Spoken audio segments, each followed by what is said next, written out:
piece. We're about to get started. And if you wouldn't mind turning your phones to silent, that would be great. We'll just give you a few moments to get settled, and then we'll get started. Thanks, Dan.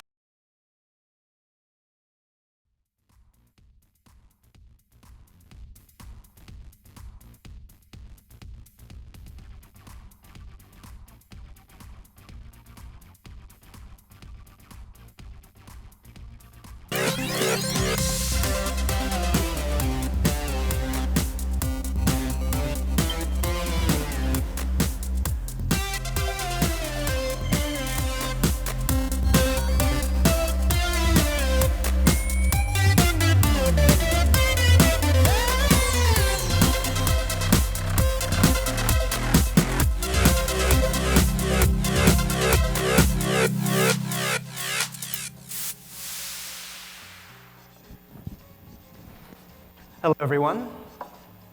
I'm Jamil Maladina, the Game Strategic Lead for Google Play. It's a welcome pleasure to be back on the GDC stage. More importantly, Google is back to present a Developer Day at this show. Now, every Googler here has either been a game developer or is a huge fan of games. You know, it's natural that we're all here together, but we're not all the same. There's a huge diversity of games, genres, teams, and opportunities available on Google Play. We're here to share some of the latest ways we've been working on to help you succeed. We think a lot about how we can help you develop your games, grow your user base, and earn more revenue. And a lot of us came here to build solutions to the challenges we found as game developers, too. We've been looking forward to sharing these ideas with you. And you know, we should just get started. Let's take a look at the agenda. Whoops. There we go. So we're going to be starting with a couple of keynotes, one that's more product-oriented and the next that is more best practices-oriented. We also have a section of lightning talks, which are really a fantastic way to get a peek into how other parts of your businesses work. Lunch, which is, of course, an essential part of the program. And then finally, roundtables, which are this opportunity for us to actually have a conversation instead of us being on stage kind of talking to you. So definitely come back and check that out. Our first speaker is Morgan Dollard. He's got a diverse background as a technical PM at Google, as well as a director at Xbox, before coming back to Google to lead cloud. All this gives him the ideal experience to lead Google Play games. Please join me in welcoming him to the stage.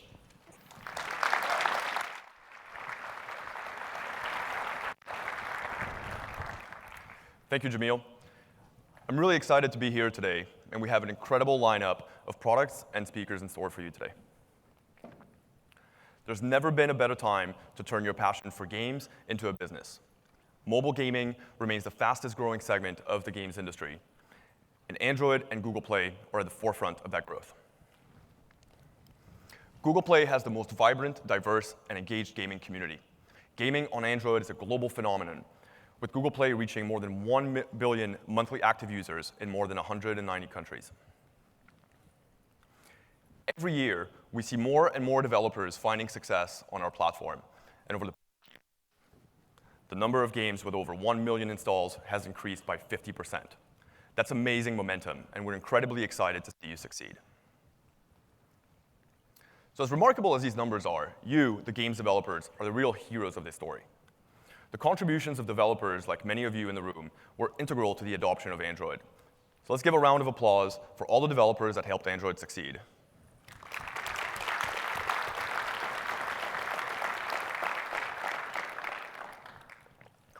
Everything my team and teams across Google do are inspired by you, the games developers, and the games you make.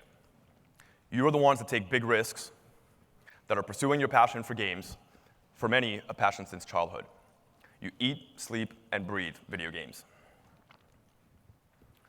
If you're inspired by great games as we are, you want to build great games. You want to create a new style of gameplay, find a clever hack to get the best performance from your hardware, or make your mark on VR gaming. Once you've built an amazing game, you want people to discover it and enjoy it. For that, you need to find users the right users, the ones that will love your game and make it a critical success. Most of you in here don't do this as a hobby, though. You have to turn your awesome game into a business so you can keep making games. Are you going to go free to play? Are you going to sell a premium game? Are you going to use in-app advertising? There's some tough choices to make, and every game has to find the right balance. If you have done these things, then of course you'll want to turn your game into an ongoing service to deliver to players, to keep them coming for new content, new goals, and new ways for them to share their experience with others. For the next few minutes, we'll show you how we can help you, the hero of the story, be successful.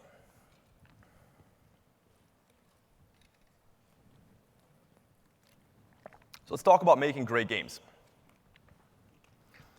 Think about the games you've played, the ones that inspired you to build games in the first place. What's common among the best games is that they find something new to deliver to players. They push the boundaries of graphics and sounds by integrating deeply with the platforms they run on.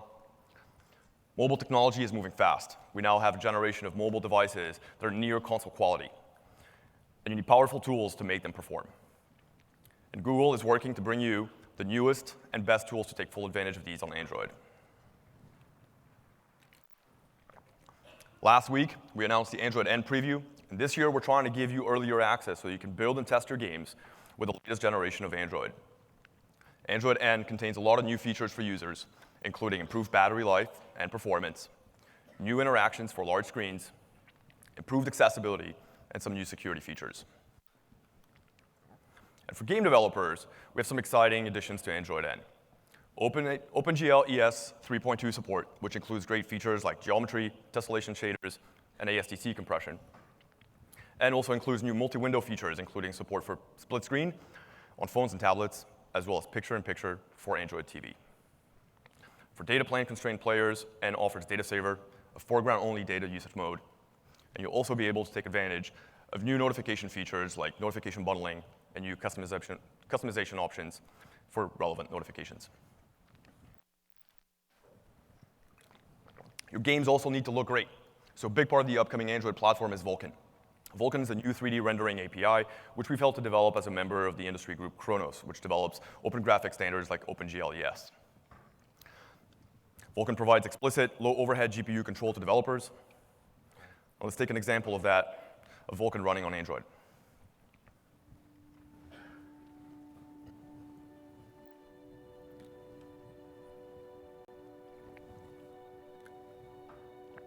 This is our Fish Tornado, running on an Android Shield TV. This demo runs both on desktop and Android with the same code, the same shaders, the same C++. The cross-platform shaders would have been much harder with OpenGL ES. Vulkan's render pass system enables Fish Tornado to take advantage of multi-pass rendering in ways it couldn't have with OpenGL ES.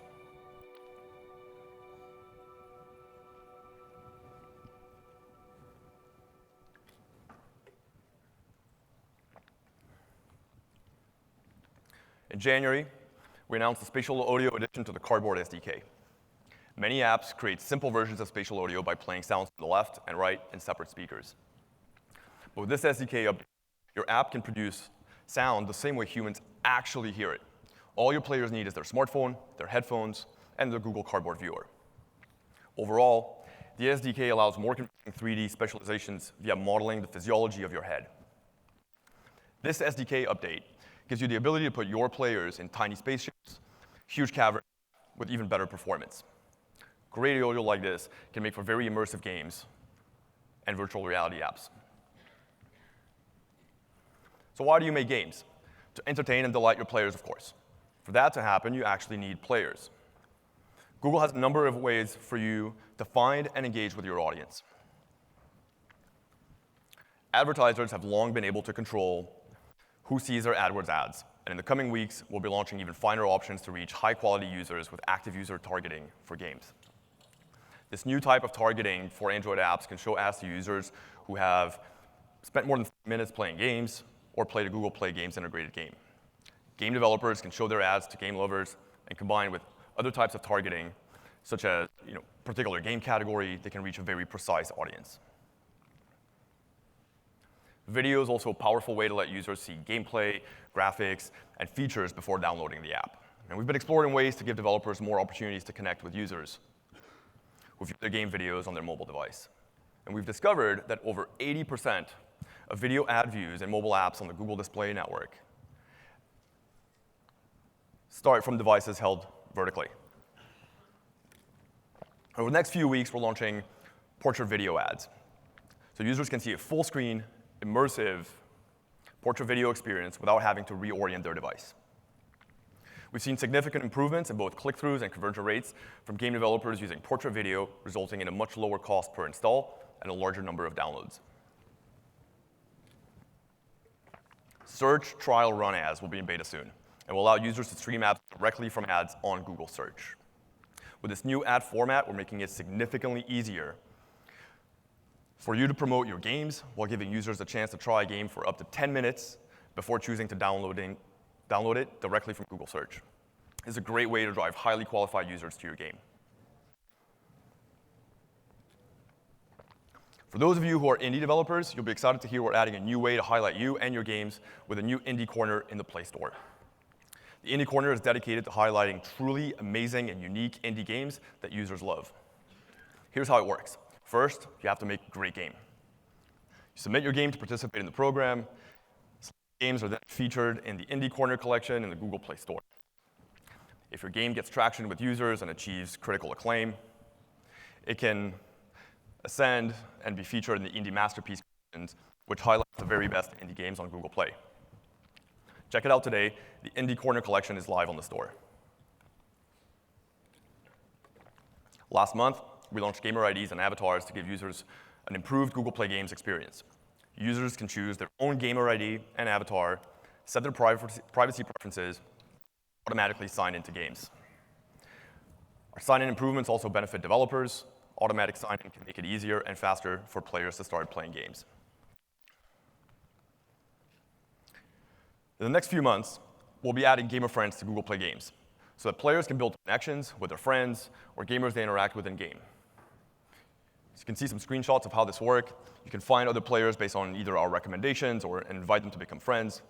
Manage your invitations through our inbox and choose to accept or ignore requests to connect. And you'll be able to see what games your friends are playing, helping users discover new and amazing content that they might not know about.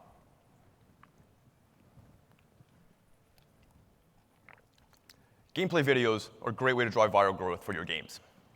Late last year, we made it possible for users to record their gameplay with the Google Play Games app. Today, we're announcing that in the coming months, players will have the option to live stream their gameplay as well. We'll also be providing an API that enables you to easily add video recording and live streaming to your games.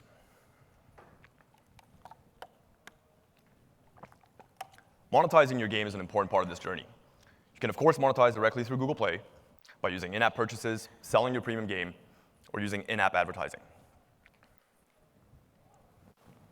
Today, we're launching rewarded ads via ad mob mediation.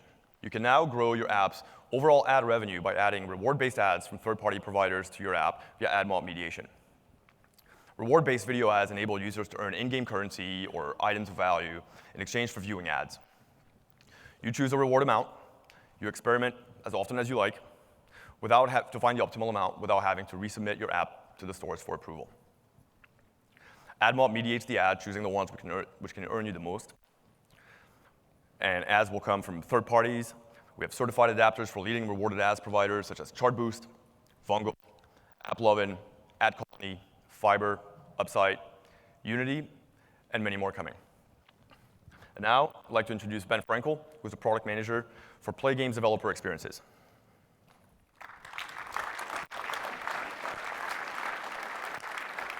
Thank you, Morgan. All right, so now you have a great game, a growing audience, and hopefully you've made some revenue. And as much time and effort as you spent working on your game pre-launch, it's post-launch where you can gather enough data about your users to finish tuning your game. That's why it's important to think about your game as an ongoing service you can deliver to players. You need to think about your games as a service. And you need to do three things to manage your games as a service. You need to be able to dynamically make changes to the way your games behave, tailor and optimize game experiences for different player segments, and you need the tools to deeply understand what's working and not working for your players. Most developers that manage their games as a service can dynamically change almost everything about the way their games behave from their servers. And the best at this control almost every aspect of their game, including their virtual good inventory, their in-game economy balance, the difficulty of their game, and even what promotions to run. It's a lot of hard work to set up and manage these types of services. And if you're not a large studio with a dedicated server engineering team, every single minute you spend on this type of work takes away from the thing you're really passionate about, which is making games. Well, no more. We are excited to announce that Play Games Game Parameters Management will be launching in the coming months to make it simple to dynamically manage the parameters that drive your game. With Game Parameters Management, you'll be able to manage your virtual good inventory and gameplay parameters, manage your different currencies, and create time and location-based value overrides. The time and location-based overrides are particularly powerful. Many developers that offer time-limited content, like a new character or a weapon, still have to manually turn on and off these promotions. So let's say, for example, you had a promotion that ended at 11:59 on a Sunday. You might need someone from your team to go into the office and physically turn off the promotion. There's got to be a better way to do it. And if you're running a global games business, you want your promotions to be run at locally relevant times. And with our time and country-based overrides, you'll be able to specify country-specific start and stop times, and will automatically manage everything for you. And we've been working with our partner, Concrete Software, throughout the development of Game Parameters Management, and they are the real heroes of the story. They're the ones that inspired us to build the Game Parameter Management service because we saw the opportunity to make it easier and faster and cheaper and less error-prone for Concrete Software to manage their games as a service. And we're really fortunate today to have Keith, the CEO of Concrete Software, in the audience. Keith, you want to wave your hand over there? Excellent. So Keith and the Concrete Software team have run their first end-to-end promotion using Game Parameters Management over the weekend. And from all the reports I've heard, it's been a tremendous success. So let's give a round of applause for Keith and the Concrete Software team. Woo! Go, Keith. And in Keith's own words, Game Parameters Management will drastically cut setup time and issues, while allowing us to create all kinds of new promotions we couldn't previously. And they're looking forward to including Game Parameters Management in all of their future games. So last year, we launched the Player Stats API, which allowed you to create tailored game experiences for every player segment. We provided segment data based on percentile sessions and spend, average session length, and so forth. We also gave you predictions for whether or not someone is going to spend or churn from your games. The Player Stats API is another powerful tool for you to run your games as a service, and it's available for free today.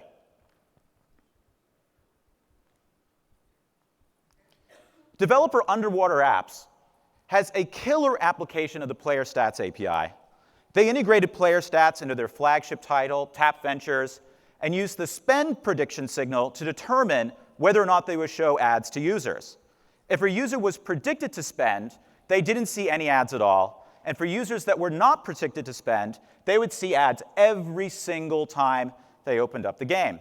Then they ran an experiment that compared their current approach to serving ads to the new and improved approach powered by spend prediction, and the results speak for themselves.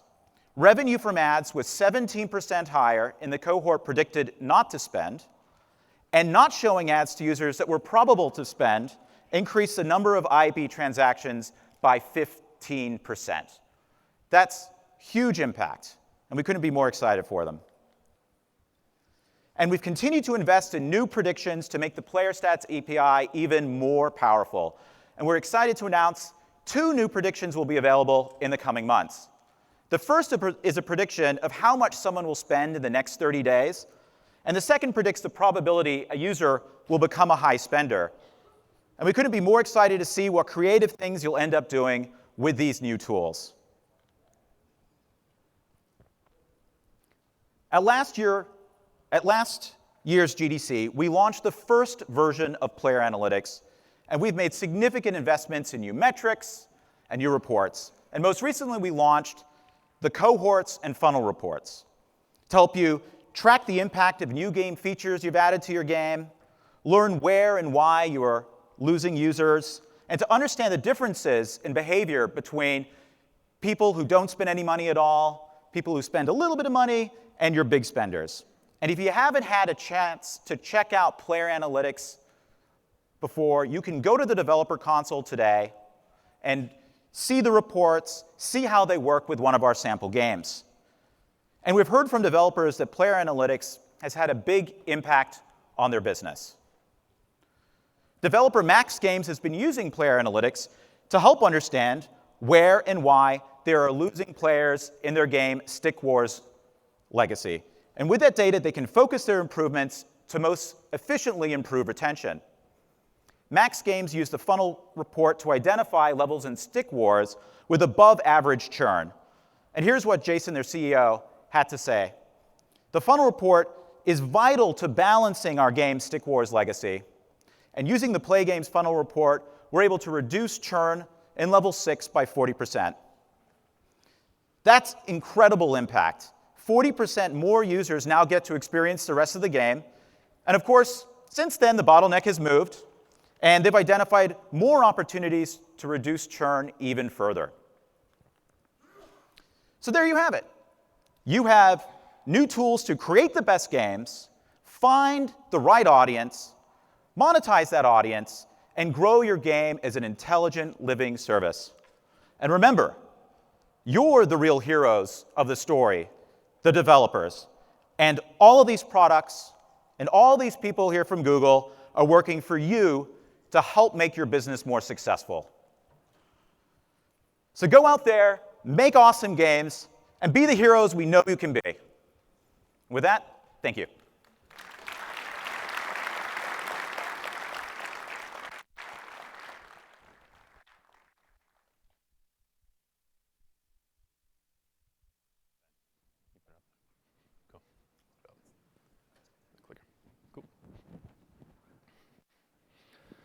All right, thank you, Morgan and Ben. All right, cool. Great. So hi, thank you. My name is Bob Meese. I manage the games business development group for Google Play, and I'm going to present to you today on best practices for success on Google Play. The guys this morning, the first section, they focused mainly on our newest products, what we're launching right now or very recently. And I'm going to focus on some things that have been around maybe a little bit longer, but that we're really excited about and that we as the partner team are encouraging developers to adopt. And so first, before we start, I really want to thank everybody. This is a great turnout today. There's a lot of different ways to spend your time at GDC, and we're really grateful for you guys to spend it here with us. So thank you. All right, so Heroes has been our theme, and us is the partner team. It's very easy to convince us that you guys are all the heroes. Just our job is working with all of you, bringing all of your great feedback into the team at Google Play and Google more broadly, and working with you to adopt all of these exciting new products that are being announced. Is the partner team, we're focused on, I'll focus on 5 things here today. So the first brief section will be on benchmarking and on working with more of you. Our team has grown over the past several years, and so it used to be the case we were working with like some developers. Now we're working with more and more developers. We want to be working with as many developers as possible, and so we'll talk about that. In terms of the products we'll focus on, store listing experiments has been out since Google I/O last year, but has been very successful. Pre-registration is another thing that we'll talk about. Play game services is another, and then finally talking a bit further out into the future in terms of new technologies and new platforms. So first on benchmarking and working with all of you.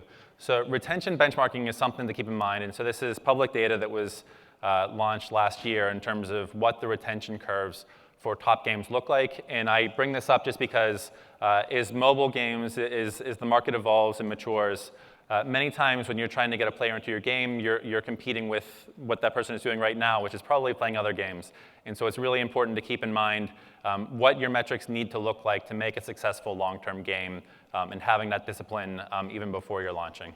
And so we're increasingly working with developers to help them have these best practices, understanding what is the state of the art, what are the best developers doing today. Also, I would encourage, so many of you are already working with, for any developers that are in the audience today that are not yet working with the Play Games BD team, I would definitely encourage you to check out this link, g.co/play/gamesbd. So it's a quick form. We review every single submission we get into this form, and we're trying to manage more and more developers, but we will ask you for some data. We can't manage every single person, but we want to manage as many of you as possible. And so that's the quick intro part. Just to get into store listing experiments is something that we're very, very excited about. It's been a very successful product for us overall. And so here was, so Congregate and their game Epic Skater here was, we launched this product at Google I/O last year, and this was the game we launched with. As you can see here, they initially started with that top icon and then moved to the yellow icon down at the bottom on the basis of their use of Google Play Store listing experiments. If you go to the major mobile app stores today, you will find that that yellow icon is still the Epic Skater icon across all of those stores. And so the developer is getting that return on the work that they did a year ago, and it continues to pay dividends for them in terms of higher conversion even now. Another developer that we worked with, Dots, took a really analytical and really cool approach to breaking down all of the different elements of the Play Store listing page. And so you can see here that on the left side, the icon was the most impactful change that they made. It was around 8% lift on impressions to installs. You can look, though, this actually does multiply across. And so while each individual element in this case was about an 8% lift in the most case, across all of it, you're getting a 30+% lift across all these different elements. And so by using this tool, you can get a big lift. And then back to Congregate. So on the basis of the success in Epic Skater, they decided to move on to other games, including Global Assault. This chopper icon has become somewhat famous now within our team for a 91% lift. And one thing that I really want to point out that's really fascinating about this is beyond just the numbers. When you look at that control icon, before using Play Store experiments, Congregate had actually tested that icon, that control icon, in another test, and it had won. And so the difference was that before using Play Store experiments, the only way for Congregate to test this icon was to do media buys across ad networks, but that's a different environment. The best way to test your icon is in situ in the context of the Play Store, because that's the environment in which somebody makes that install decision, to see it and decide whether or not to install. And so it's a really powerful way to directly integrate experiments and A/B testing directly into the Play Store itself. And so these are some really good examples of experiments. We've shared some of these before. One thing we haven't talked about previously, though, is Monster Strike and its international expansion. And so I'm sure many of you are familiar with Monster Strike. It's an extremely popular game in Japan, but they've not been as successful in other markets. But they use the Google Play Store experiments to help them expand into the US market in particular. And this is probably my favorite slide of the presentation, where it demonstrates that over the course of a couple months, Mixi was able to make a 68% improvement in their conversion based on a lot of different experiments. And so you can see here that there are dots that are colored a bunch of different ways, and they were testing various elements of their Play Store listing page that I'll go into in more detail in the future slides. But this was a really successful experiment for them that encouraged them actually to invest further into localization for this game. And so again, in this case, the icon did have the biggest improvement. We've found that dragons, cultures have different interests in terms of what a dragon should look like. The Japanese dragon can be different from a Western dragon in this case, a bit more aggressive, making eye contact. And so changing to this more Western style had a big impact for this developer in this game. Also, here's the short description. The short description was changed as well, and that also had a big impact. Remembering back to that slide on dots, where they broke down the different elements of conversion. While the icon had the biggest impact, in the case of dots, the short description, that change in optimization had the second biggest impact. And so this can also make a really big change for your games. And then third, your screenshot. So you can see here really emphasizing the ricochet mechanic, which is the core mechanic of the game, through all of these screenshots, and also focusing on a much cleaner style. Mixi was really focused on having like a less busy graphical style in this game, and so these screenshots really bring out how it's a more Western style in this game. And screenshots, going back to that Dots example, Dots had found that it was the third biggest impact, and so getting a sense of what you're changing and the relative impact of this, you can find these things out by using store listing experiments. Finally, for the Play Store elements, changing the video as well too. It's another element. The Play Store has emphasized video for a long time. You can see from Morgan's talk that we're adding playable units as well too, and so, but video is very important to get higher conversion. And then not just within the Play Store, this is another interesting thing where based on the success, Mixi continued to evolve their Play Store listing elements, but then also went into deeper localization in the game itself. And so here you can see the start screen, which again emphasizes that ricochet and is a much more cleaner style. If you're familiar with the Japanese version of the game, it's a lot busier and focuses on many, many characters. And then finally, in terms of the start screen here, so you have a much more Western style, and they're emphasizing a lot of the core visual elements. And so this is a big success where Mixi, just on the basis of initially using Play Store listing experiments, has really broadened the audience for their game. If you're like me, they actually launched a lot of these changes last month. Monster Strike is a great game, but like it had been kind of hard for me as an American to play it, but I've been into it a lot more over the last month now that these made these changes, so I'd encourage you guys to check it out again. And this is the last part of this slide, but just really saying that having experiments directly built into the platform was really powerful. That it's a really key advantage and allows them to have rapid iteration in terms of the changes they're making. And so this is a really great example for the power of this product. Next, going into pre-registration. And so this is another product that we launched originally last year that has some limited availability, but is showing some really positive initial steps. And when I think about pre-registration, I think about big game launches. And so one of the trends in the industry right now is towards fewer, bigger. When you talk to a lot of developers, they're increasingly, what feels like the dominant strategy right now is to focus more of your resources, more of your team's energy into fewer number of games, and really emphasizing on making them the best they can possibly be. And so not just focusing on your game when it launches, but definitely, as Ben was talking about, supporting your game post-launch for hopefully long periods of time. But what pre-registration is about is supporting these games even in the pre-launch period. And so we'll talk more about that. Here, on our part within Google Play, we have a significant interest in keeping the store fresh. We talk a lot about, somebody comes to the Play Store and they don't want to see just the same games and the same apps over and over again.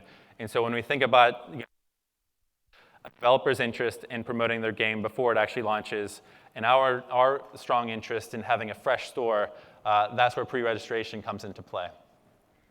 And when we're choosing to work with developers, it's also important that this be a partnership. And so we're helping support these games before they launch, but it's very important here, as you can see, a cross-promo unit in Jelly or social support in the case of Clash Royale.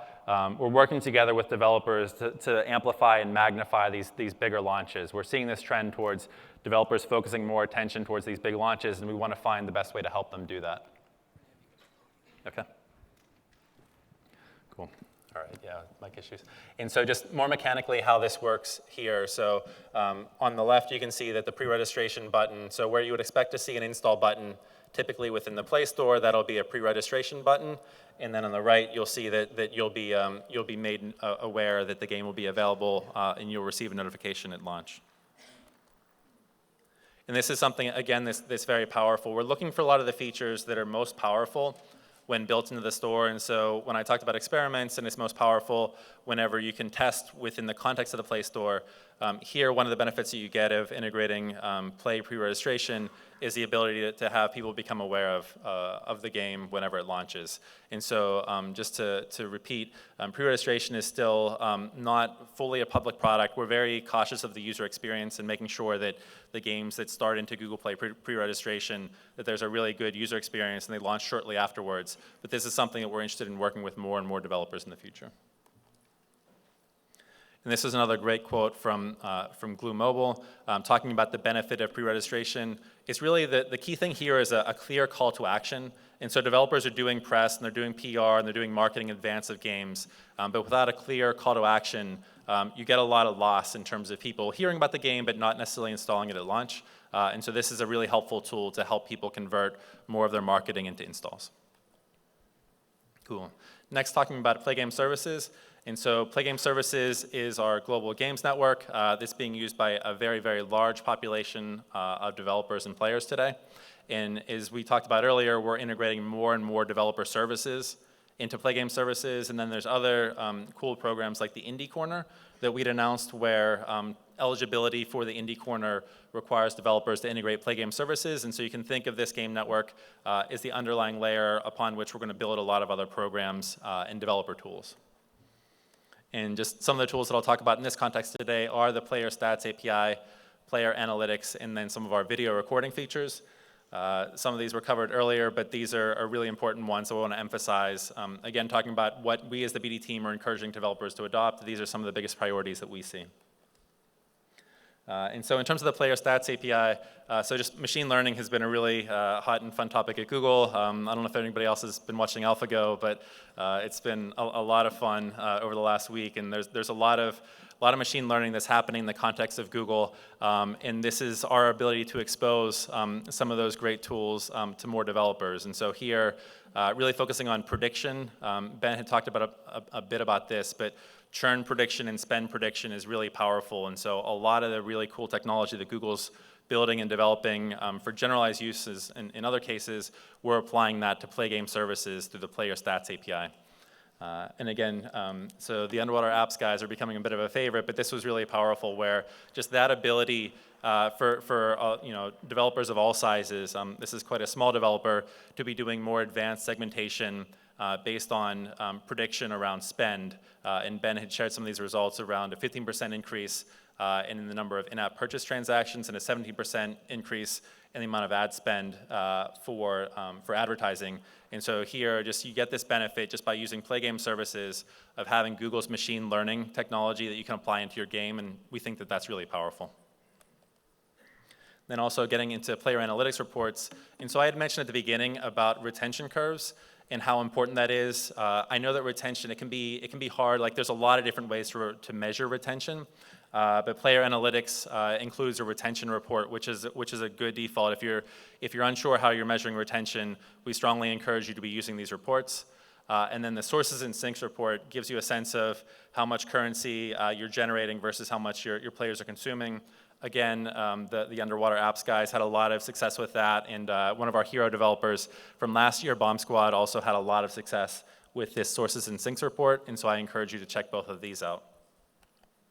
Again, as Ben had mentioned, just with Max Games, with this funnel report on the left, it's another more recent report that we're creating for developers that we think has a lot of value, and then on the right with cohorts as well too. And so, we want to talk with more and more developers about using these reports, using these services, and getting your feedback into what's working for you guys, what's not. We know that when you're getting into running your business, Keith has been great trying out a lot of our stuff, but we want to be working with more and more of all of you, both in terms of managing you as well as working with you on products like this.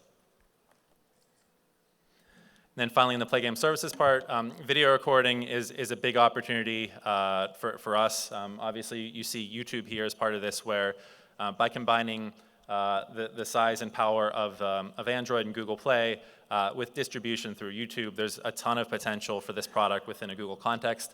And so as you can see here, this is a product that we launched last year, initially through the context of the Play Games app, where you can see, just when this resets, we'll start, so here's the beginning of it, where you press record, you go into a game, and then there you count down, then you're playing, and narrating over top of that optionally, and then you're just editing in YouTube and then sharing out. And so it's pretty easy by combining Google Play as well as with YouTube.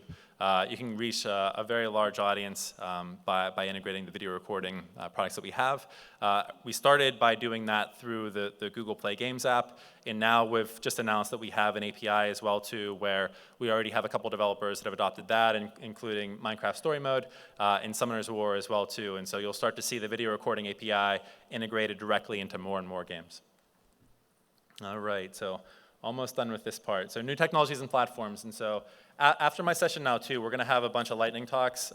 They're great. I encourage you guys to stick around for all of them. It's a really great format that we started last year and was just really entertaining to watch for me. I'll just touch on some of these briefly, but just wanted to queue up some of the topics that we'll be talking about in some of the lightning talks. So with Vulkan, with Android TV, and with our VR products. So quickly on Vulkan, so we talked a bit about that, but as a business guy myself, it's like, why is this relevant? You saw the Shark Tornado piece, which is amazing, but better performance in your games is obviously really valuable. Just like, we're really focused on not just, you know, all gamers, but like high-end games is increasingly a focus for us too. So we want to make sure that Android is for everybody, and so it's going to be massive reach in terms of casual, but we also have people who are dedicated to focusing on high-end gaming, and people who are really focused on Vulkan in that context. And then on just having thinner drivers, just having more maintainability on your side. So not relying on driver vendors to update their software, but giving more control to the game developers themselves, so that you don't need to deal with differences across the hardware ecosystem. So there's a lot of value to Vulkan, and we're supporting that in Android in a standards-based way, and so we're very excited about its future. Next on to Android TV, where Nathan Camarillo will talk about our living room products in general, and the lightning talks. So in terms of the progress we've made, so great partnerships with Sony, Sharp, Philips, various other service providers. For us, when we look at the majority of Android TV deployments to date, it's been more casual gaming style D-pad games. And so with PewDiePie, Legend of the Brofist here, and then Disney DuckTales, here's some examples of some of the earlier games that have come to Android TV. And so I encourage you to stick around for Nathan's lightning talk on this topic later on today. And then this is an example too of the high end. And so Borderlands, the pre-sequel, is actually coming at the high end. And so it's one of the great things about Android, of having that diversity of these very casual franchises, but also these core games, these high-end games as well too. And so we're able to stretch to reach both of those in the context of our living room products and Android TV. Then finally, just a quick shout out. We got a lot of smart people within Google working on VR, and Nathan Martz is one of them. And he's going to give a quick lightning talk on our VR efforts later on in the lightning talk session. And so that's it for my section. Just really enjoyed sharing all of this with you. We really enjoy GDC, where it's an opportunity to reconnect with a lot of familiar faces, but also meet a bunch of people. So all the people who were around earlier will stick around. Thank you for spending the time with us this morning, and I encourage you to stay for the lightning talks as well. Thank you.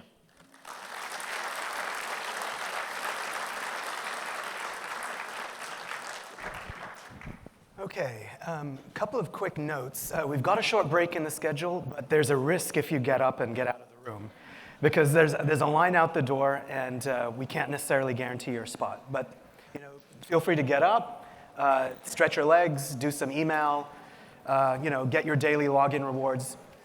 We'll start again in about 10 minutes for those lightning talks. As Bob described, there are a series of short deep dives by experts. It could change your world, so be sure to stick around for that. Also, our marketing group would love for you to socialize whatever you're doing with our hashtags, hashtag GDC 2012 and hashtag Google. So as you're doing that, please keep an eye out. Okay. Thanks.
All right, so welcome back. We've got those lightning talks ready for you.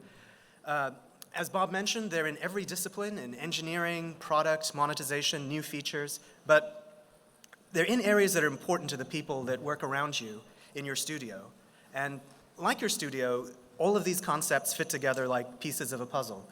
I've always enjoyed attending these kinds of sessions, and the team has worked very hard to curate this in a way that makes sense and flows, even if it's not necessarily your discipline. So sit back and enjoy. Please welcome our first speaker, Shannon Woods.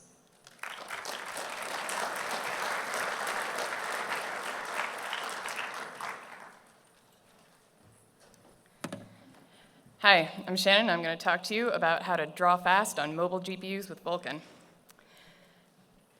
So what do I mean by mobile? Most of the time when people say mobile GPU, what they really mean is a tile-based GPU. Not all mobile GPUs are tile-based, but most are.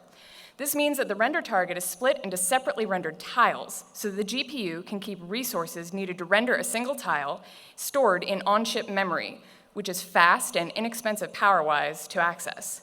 The flip side of this is that bandwidth for reading off-chip is limited. So, if you're familiar with desktop rendering, you may know more about immediate renderers. Those work in a fairly straightforward manner. You describe your scene as a series of draw calls, draw me triangle 1, 2, 3, and the GPU receives these draw calls and executes them as they're received, committing each one out to the frame buffer. So your scene builds up one draw call at a time. On the flip side, tiling renderers are a little more complicated. You still describe your scene as a series of draw calls, but the GPU, rather than executing them when it receives them, bins them. This means that it's keeping track of which draw calls affect which tiles. When you've finished describing your scene, then it executes the list of draw calls affecting a single tile, and then commits the results to the frame buffer before moving on to another tile. So your scene builds up one tile at a time. This gets interesting when it intersects with multiple pass rendering techniques. These are used for a lot of things, one of the most obvious being post-processing effects. There's stuff like tone mapping, exposure control, and HDR that essentially act as color filters. You render your scene in one pass, and then in a subsequent pass, you apply a filter to it, using one pixel from the previous pass to determine the output for the current pass. There are also post-processing effects which use multiple pixels. They need information about neighboring pixels to determine the current pixel of the subsequent pass, like blur, bloom, and focus control. There's also deferred shading, where you're rendering a lot of material data out into buffers and then using that to render your scene in another pass. And this has been particularly painful for mobile devices because of that bandwidth and memory pressure. There's also volumetric effects, where you may want to accumulate things like participating media across multiple passes. So what this looks like on a tiling renderer without the Vulkan multi-pass mechanism is that for each pass, you have to render each tile and commit the results to the frame buffer. Then later passes must reload that data, loading back from that expensive off-chip memory. Multi-sampling, MSAA, multiplies this off-chip cost because rather than a single pixel, you were having to commit multiple samples to off-chip memory. This adds up incredibly quickly. So Vulkan adds the multi-pass mechanism directly to the API. This allows you to describe all of those passes as a series of sub-passes. That means that for each tile, you can render all of the sub-passes before moving on to the next tile. This allows relevant data to stay on chip. And as an added bonus, you can resolve multi-sample after the last sub-pass and store only the single pixel resolved result. So there are some tips for using this well. First, you want to make sure that the attachments to your frame buffer have the load and store disposition set correctly. Basically, you don't want to use load op load or store op store unless you actually need to load or store. Otherwise, you're paying overhead that you don't need to. And you can use transient attachment for data that you never store, like the traditional use of a depth buffer, in order to avoid allocating any off-chip memory to store them. Also, you want to set your dependencies when using this mechanism as by region. Otherwise, by default, they're considered to be global, and you have to wait for all of the pixels of the previous pass to complete before beginning your current pass. That defeats the purpose. And for now, if you're using this mechanism, you can only benefit if your subpass needs to access a single pixel from the prior pass. Otherwise, it's not by region. So blur and bloom can't benefit yet. There's room for this to change in the API in the future. The upside is this is efficient. Tiling renderers can save clock cycles and power by avoiding those off-chip read-writes, which opens the door for rendering techniques that are previously thought too costly on mobile devices. But mobile devices aren't the only ones that benefit. Immediate renderers can still do things like avoid allocating memory outside of the cache for transient attachments.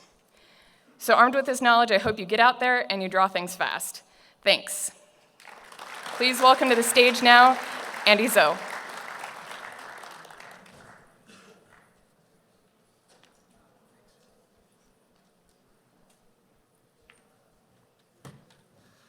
Well, Shannon's a tough act to follow. Good morning, everyone. I'm Andy. I'm going to be talking to you about scaling to the next billion players. I'm on the product marketing team for Google Cloud Platform. So mobile and cloud are better together. If you think of today's most compelling apps, whether it's Uber or Spotify, Netflix, YouTube, or even Maps, the most compelling content treats client and cloud as a single platform. And nowhere is this more dramatic than games. And this is going to date me, but I spent 10 years of my adolescence playing these multi-user dimensions, multi-user dungeons. We're talking 9600 baud modems dialing up to BBSs. And as modest as the user interface was for these, it's amazing how much they got right. It's amazing how much they understood their medium. Things like a very in-depth community, a guild system, precursor to modern-day MMOs. Your identity within the community was a huge reason for players to come back. Live daily events, some of these were goofy. On Thanksgiving Day, they had turkeys running around where you could loot. They would drop gold and armor. But it was just text, and admins could orchestrate all of that on the server side. And every day had something new for players to come back to. Very Minecraft-esque, an infinite world of UGC. I built a zone called Valley of the Jedi Tower, and 15 years later, it still stands. All the NPCs, mobs, gear, all the room descriptions, it's still there today. And players, non-engineers, being able to put content back into the game was huge and was expected. So I think you guys get the idea. Fast forward to today, it's a different era for gaming. The stats for this are all over the place. It's going to vary, but one source, GSMA, puts 6 billion folks with smartphones in the next 4 to 5 years. These folks coming online for the first time, they're doing it through these PlayStations in their pockets, gaming-grade devices. That's going to be their first experience with gaming. And along the same theme, the other side of the coin is ubiquitous cloud access, 4G connectivity, broadband connectivity on the go, where in developed countries we're talking 100% coverage, and in developing countries, right at the tipping point where the majority of folks are going to have 4G coverage. That combination of mobile and cloud together is going to make the player experience greater than the sum of the parts. I'm going to back up. What Google, if you were to take something away from this short lightning talk, what Google Cloud Platform is trying to do is to enable these great foundational gaming experiences in a way where the complexity doesn't cause the whole house of cards to collapse. In other words, if you're bringing the same complexity from the olden days to the new mediums, you're bringing forth all this baggage. So the one idea to take away is we succeed, our North Star, success for us is if you're able to focus on content. Every waking second, focus on content and not infrastructure. And this is an eye chart, but Google Cloud Platform is a collection of services. And really across compute, storage, and analytics, we have a range of abstractions, and the magic is in choosing the right abstraction. Abstractions like being able to have something fully managed. It's hard to see here, but in this case, you're just focusing on the content of your game, the state of your persistent game world. You just have a blob of content in one line of code. It writes it globally across all gaming platforms you care about the mutation is heard, and via callback, they know about it. You didn't have to manage any infrastructure. Didn't have to spin up any VMs, spin up any REST services. It just works. So across compute, storage, and analytics, we have these what we call third wave services that allow you to focus on your content, and mere mortals like myself, scripters, can go and put content into the game. Realizing that not everyone can start with wave 3 services, you can have your existing stack today, have it run on top of Google's world-class infrastructure. So Google Cloud Platform is allowing you to take your stack or using our cloud-native services and run it on top of Google's infrastructure. With that, I'm at time, and I'd like to invite you to check out cloud.google.com/products and invite Jason to the stage. Thank you.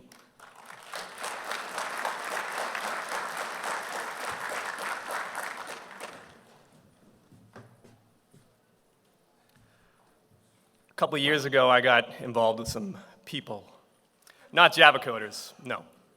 This isn't a talk about Java. These people were into fashion.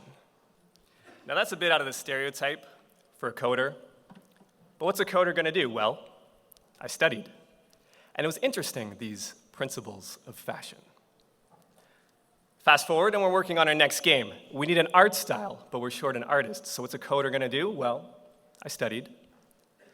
And surprisingly, it was all very familiar.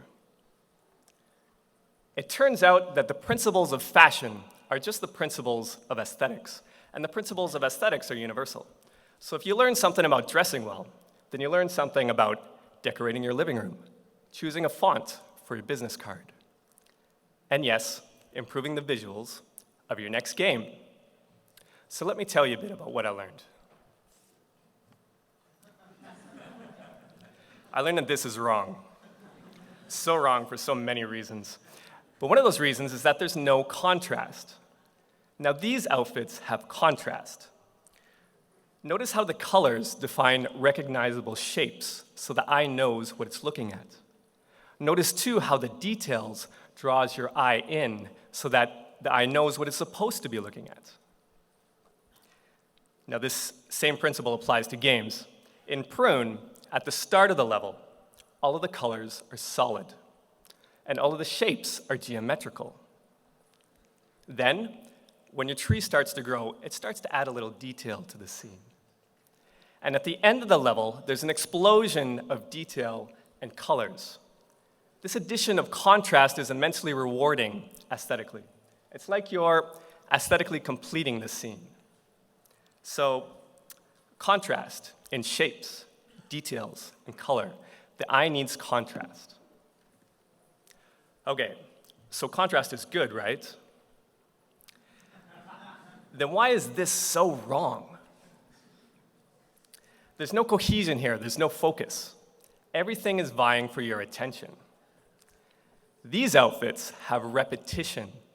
Notice the repetition in the colors, the shapes, even the formalness of the pieces is repeated. Now, this need for repetition applies to all visuals. In Alto, the triangles of the trees are repeated in the mountains.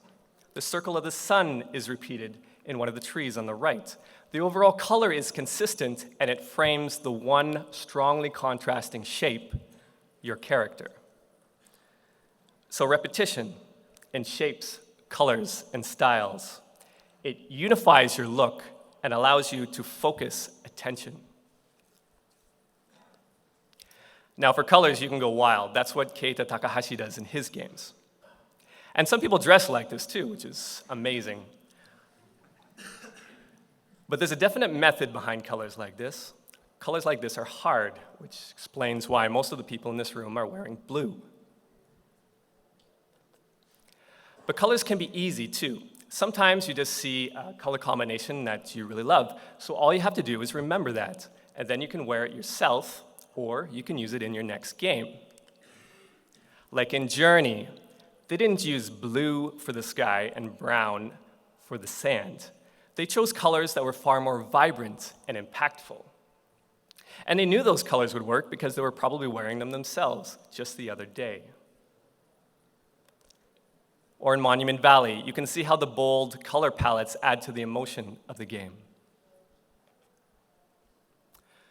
When you look at the most beautiful games, it's clear that they're not driven by a technical mindset. They're not simply showing off the latest lighting techniques, for instance. They're driven instead by a deep appreciation for the principles of aesthetics, like contrast, repetition, and color. Contrast, repetition, and color. You can learn these principles yourself, too, if you practice them every day. Here are 3 coders at Google who do just that. And they don't practice aesthetics by studying, no. They simply consider each morning which shoes go well with these pants. Thanks.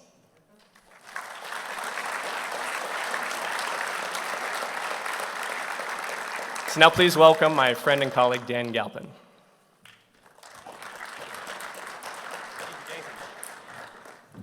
All right, so I'm super excited about talking to you all here at GDC. And I've spent the last few weeks building a bunch of sample games and a whole bunch of game engines, and I can confidently say that it is the best time ever to be a game developer. Our tools are better, our platforms are more refined and stable, and our means of distribution is, well, more open and available than anything we've ever had before. So, game engines are big and powerful tools that work across multiple platforms. But sometimes they may seem to be a bit big and clunky for mobile. Things are not always associated with game engines, or like being small, providing optimal performance, and especially leveraging platform-specific features. Now, of course, you want to be small because great small games get more downloads than great large games. And you want to be optimally performant because, of course, higher performing games get more fun per watt of mobile power, get better ratings, more playtime, and more downloads. And leveraging platform features can be key for success. Especially on Android, we have a huge set of game services that help you to grow, retain, and yet even monetize your user base. Google Play offers a feature to help you called multiple APK support, to allow you to post different APKs which target different hardware versions. We're going to cover 2 of the most important ways in which you can use it, which is texture formats and ABIs with a few different game engines. We'll also talk briefly about integrating Google Play game services, and that's it. I only have 5 minutes, and I've already used 1 minute and 15 seconds. So, the basic rules for multi-APK are that we need to create APKs that have a different version number with distinguishing manifest characteristic that allows Google Play to filter correctly. Now, version numbers are used for priority when the same device can support multiple versions of the same app. Multiple APK goal is how to generate an APK with different version numbers, different texture formats, and different binary targets in each engine. It's always a comfort for me to work with Cocos 2DX. I think it's because, like Android, it's free and open source. This game engine delivers small binaries with high performance, and it's loaded with tools to get you in the game from the start. Internally, Cocos supports just the older formats, but since it's open source, it's relatively easy to add support for others. Now, you'll need to use whatever texture packing tool you might be using to generate sprite sheets with each format. It'll also be up to you to pack the correct formats with the correct builds. All right. It's really easy to find that manifest and make changes, at least. Here's an example of declaring a build that requires DXT for Google Play. It's super easy to also do architecture-specific builds because it just uses the NDK. So the default makefile looks like this. By adding the v7a ABI, we get an ARM v7 build, and this gives us an x86-only build. By putting multiple ABIs on the line separated by spaces, we get a fat build with both binaries, and Android chooses the best automatically. There are lots of features that show how to integrate Google Play game services with Cocos 2DX, and it's easy because we have a C++ client. The Cocos team created their own sample here showing leaderboards and achievements as well as turn-based multiplayer. So let's switch to Unreal. Now, texture formats are really easy with Unreal. You just select which texture format you want to build against. However, Unreal won't automatically edit your manifest for each texture format to allow you to use this to differentiate multiple APK on Google Play. To do that, it's really simple. You create a manifest requirements additions text file and add the supports GL texture tag. In my case, I've added the one for ASTC low dynamic range, which is what is currently supported by high-end Android devices. Now, for ETC2, one needs to require OpenGLAS 3.0 in that APK because there isn't a hardware extension for it. It'd be great if someone did a patch to make Unreal do this on its own. Unreal has built-in support for Google Play game services, just leaderboards and achievements. It also support for licensing, APK expansion files, ad mount banner ads, and in-app purchases. You can add your Google Play app ID here along with mappings for leaderboards and achievements, and follow the blueprints example given with Happy Chicken to show how to integrate them. If you want to do a build for x86, x86 64, Android extension pack, you'll need to rebuild the editor from source. Not hard, just a bit more work, and after all, being open source is pretty cool. Unity, on the other hand, will nicely add the texture format into the manifest file for you, but if you select ETC2, you'll want to make sure you manually set the required GLES version to 3.0.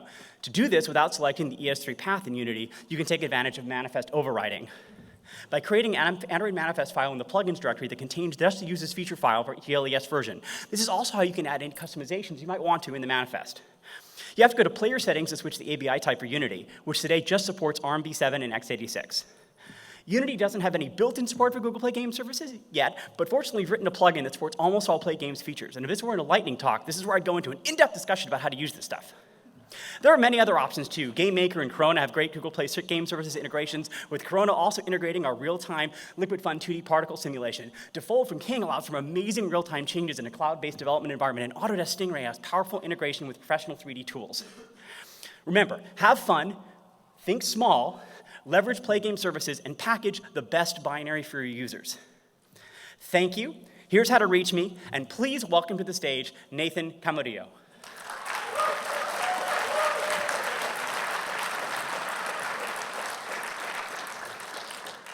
Thanks, Dan. That was awesome. Hi, everybody. My name is Nathan Camarillo. I'm a senior product manager on the Living Room team. And today I want to tell you more about our technologies and some of the great improvements our team has recently made to enable new experiences in the living room. Our first product was the Chromecast, and it was the top-selling streaming device, including streaming boxes in 2014. That momentum continued into 2015, and we introduced a new Chromecast and Chromecast Audio. The new Chromecast has better Wi-Fi, supporting both 2.4 and 5 gigahertz Wi-Fi, a better physical design for behind-the-TV connectivity, and upgrades our Chromecast app to surface all the great content, apps, and games that you love. We built a larger ecosystem of devices, from televisions to set-top boxes like the Razer Forge TV and NVIDIA Shield, and audio devices powered by Google Cast for audio. All of these products continue to see tremendous success. We're always improving the developer experience by unlocking even more opportunities to extend your games to the living room.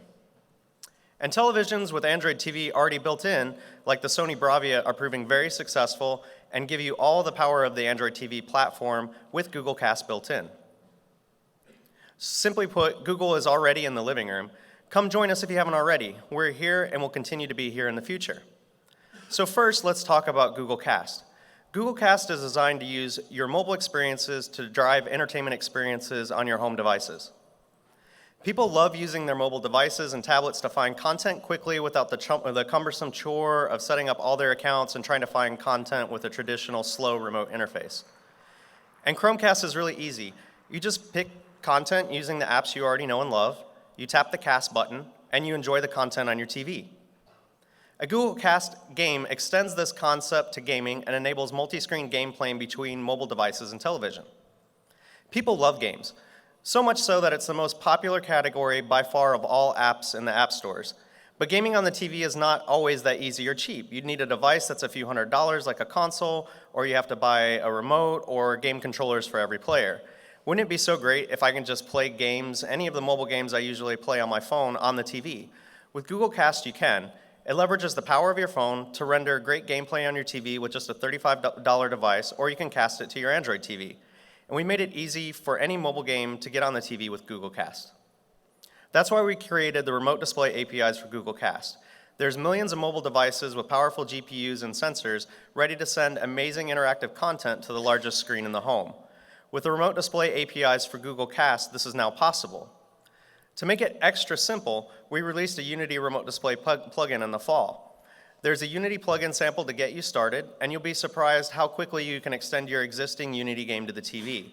With all of our technologies, you'll find online tutorial videos, all the documentation you need, code labs, and more. And if you enjoy developing natively for Android, there are lots of endpoints out there for you to reach with Android TV. Android TV is scaling rapidly with more partners across many regions. That means more set-top boxes and more smart TVs to run your great gaming experiences. Android TV can power everything from high-end experiences like Razer Forge TV and NVIDIA Shield set-top boxes, creating AAA immersive gaming experiences such as the upcoming release of Borderlands the prequel straight from the console world, to profound opportunities to do D-pad-driven simple games with even a larger reach across all endpoints. As mentioned earlier, since every Android TV is also a Google Cast endpoint, there are many ways to extend the gaming experience into living rooms all around the world. And what does this mean for you as a game developer? Across all of our technologies, when games and apps are connected to the TV, we see increased engagement, stronger monetization, and because the living room is inherently social, multiplayer games that result in more downloads for you. Because you can utilize the reach of these devices, all the power of the platform like payments already exists for you. The party is just getting started, and we're saving a seat just for you. The living room will continue to be a very exciting place, and we'll be there with you. Thanks, everybody, and allow me to introduce Cliff, who's going to come up here and speak next. Thanks.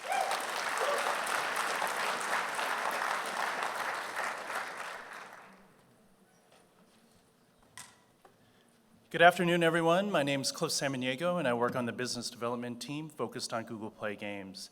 And today we're going to talk about understanding and engaging with your Google Play audience. The foundation of success for Google Play is building a great game. But how do users know what's a great game versus a mediocre game before they download the APK? The answer lies with consumer ratings and reviews that are found on every product page listing on Google Play. Ratings and reviews largely shape the install and purchase journey for users and will help forge your success on our platform. Over the years, we've seen a direct correlation between ratings and quality and revenue.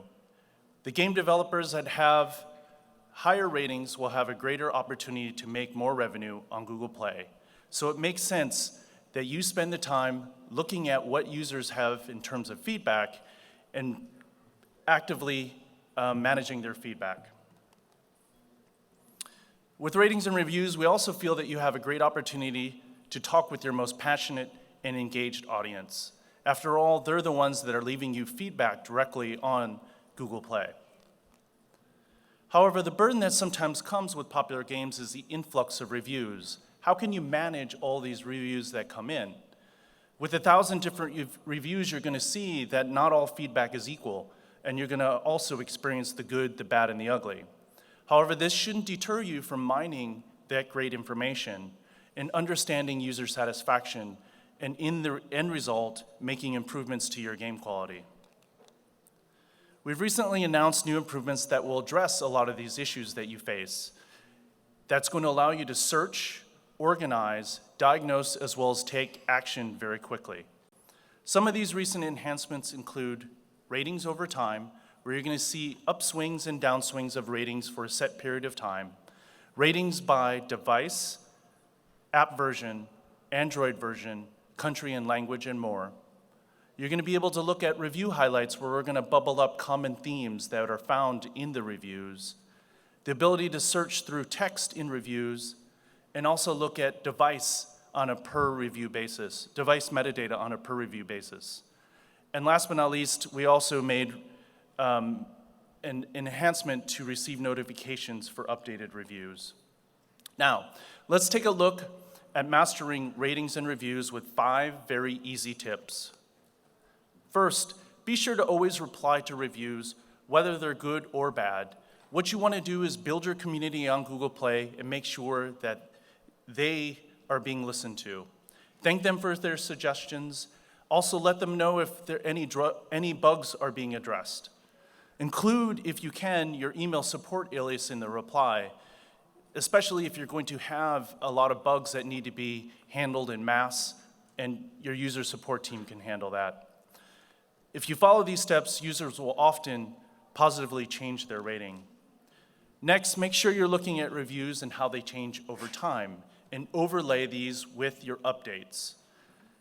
If they do coincide with recent updates, you're going to be able to drill down a little bit further to troubleshoot the issue. Next, take advantage of our new search functionality. This powerful new release is going to allow you to run queries on a lot of different parameters that include ratings, language, app version, devices, and more. We also recently launched Review Highlights, where we're going to bubble up common keywords that are found in your user reviews. This will help you drill down on immediate needs. It will also help you prioritize surface topics. These will actually be surfaced on the product page listings, so be sure to prioritize these when you see them. Last but not least, after you've identified key themes, is to have dialogues and take actions. There's 2 tools that are going to help you out with this. The first is our recently launched notifications tool that's going to keep you updated anytime a user has amended their feedback or their ratings or comments. Also set alerts within the developer console, and that'll keep you informed of any swings in terms of crashes, installs, and ratings. Thank you very much, and hopefully you are having a better understanding of your Google Play audience. And with that, I'd like to introduce Mark Chambers.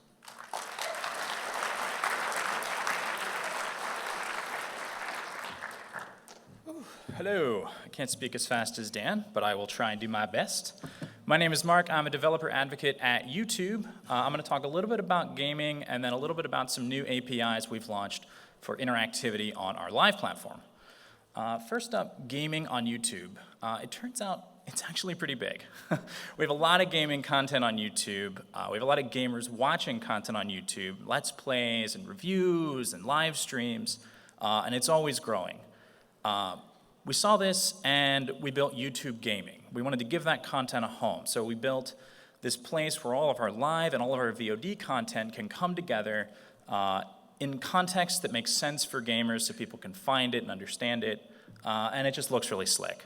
So if you have not checked out YouTube Gaming, I encourage you to do so. It's gaming.youtube.com.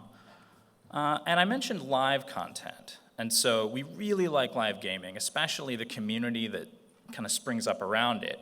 The phrase we hear a lot is, it's like sitting on your couch playing games with a friend, right? When you're doing that, you want to play with them, right? Like you don't just want to watch sometimes. You want to play with your buddy. You want to get the controller. And we see this too. When it works well. We see people in like heavy, console games like GTA, Destiny, Call of Duty. It's a great thing to do. The streamers love it. The fans love it. It can be a little clunky to manage. People get left out. It's you have to be on your couch in front of your console, computer, whatever. So there's an opportunity here to build something where everyone can participate, like something that's unique to this style of streaming and having a big at-scale party, right?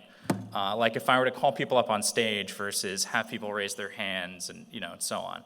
So it's about scaling that community interaction. A great example of this is the game Quiplash by Jackbox Games. They actually built this game with this use case in mind. It supports 10,000 players. So if I'm streaming this game, I can have like 8 people that are playing on their phones, but then I can have like up to this massive audience that are participating in this scaled way. And they built that with a web app and a client-server approach, but we can actually build these kinds of experiences directly on top of YouTube with our live chat system. You can integrate with a very lightweight API and watch for keywords, hashtags, prompts, sentiment monitoring, anything you want to do. And then anyone who's watching the streamer play that game can engage and interact and be a part of that experience right from either the YouTube website or the mobile app, because they pretty much all support chat. Any client except for, I think, the TV clients, you can jump in and chat. We've just put together a very basic REST API for this. This is just a little sample of the JSON. There's a lot more data, but this is really what you want. These are the messages.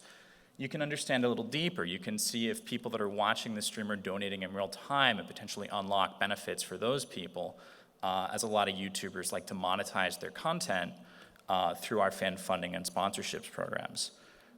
You can understand a little bit of information about the people that are engaging with this content as well. You get their display name, their channel ID, and understand their relationship with the channel. Are they a sponsor? Are they a moderator? Things like that. You can get their picture too. So you can put together little experiences. Excuse my terrible mock-ups that I made in slides. But so, like maybe you're doing a voting and you're putting people's names on the screen and their pictures in like a face pile. You can do like leaderboards if you have people that are participating in the chat, and you can actually store the state if you wanted to go a little deeper, or you can just do this all very lightweight through the client in real time. We made these APIs as I said, very simple to get started. YouTube's API is actually part of Google's API. It's a question that I get from time to time. Any library that has that's out there for Google's API surface has the YouTube support in it. YouTube accounts are Google accounts, so if you have any sort of integration, you're building for Android or any of our platforms that support identity, those are YouTube accounts as well if the user has a YouTube channel. And then of course all this is, you can use this in any engine that supports making REST calls basically. And that is, oops. And that is it. So we've put this together, and we're really excited about being able to offer this kind of scaled ability to build lightweight interactions through YouTube, and to see what kind of like at scale community interactions we can have. I would love to hear from anyone that's interested in this, anyone who's building for YouTube in general. Please feel free to email me, and then of course developers.google.com/YouTube is where you can get started with all that. And now I'd like to introduce Nathan Martz.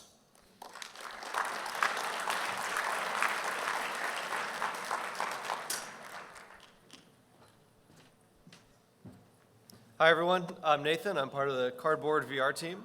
And as many of you know, we created Cardboard with one simple idea: to let everyone in the world get a great VR experience using nothing more than the phone in their pocket and the world's most inexpensive HMD.